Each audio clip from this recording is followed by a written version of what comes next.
Hello. So this demonstration is going to be on how to do knee to chest with a leg lift. This is a hip movement.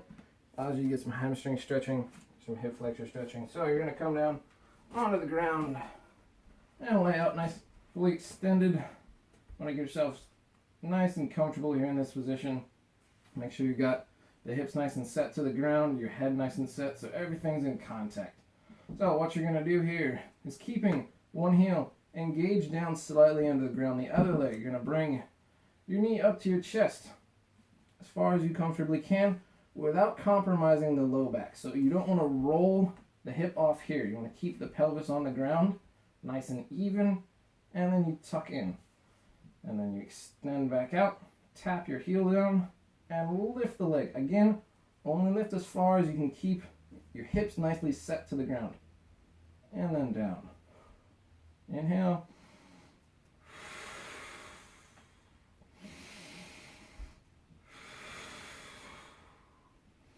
Now, there's a couple different ways you can play around with this to make it a little bit easier to know where your hips are.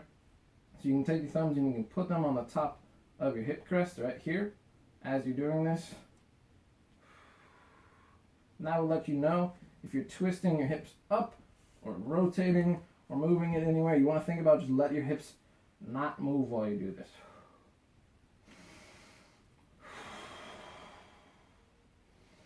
Now, as with some of the other things, you can put thumbs on the base of your ribs and fingers here, and that will let you really tell if you're kind of opening up, flaring with that low back or your rib cage. You want to stay nice and tucked.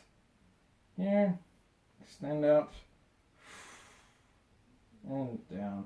You can also, when you do the knee to chest, you can grab that knee here and squeeze it in to your chest as long as you can keep your hips on the ground. So you don't want to pull and just roll up, because then you're stretching in your low back, and you want to be stretching in the leg.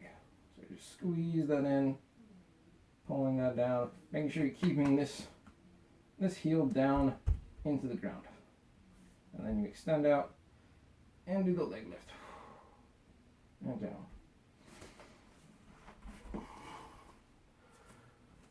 Okay, so that's a pretty good movement. Opens up the hamstrings, get the hip flexor moving, helps you kind of realign the hip joint, as it were. So I hope you enjoy that one.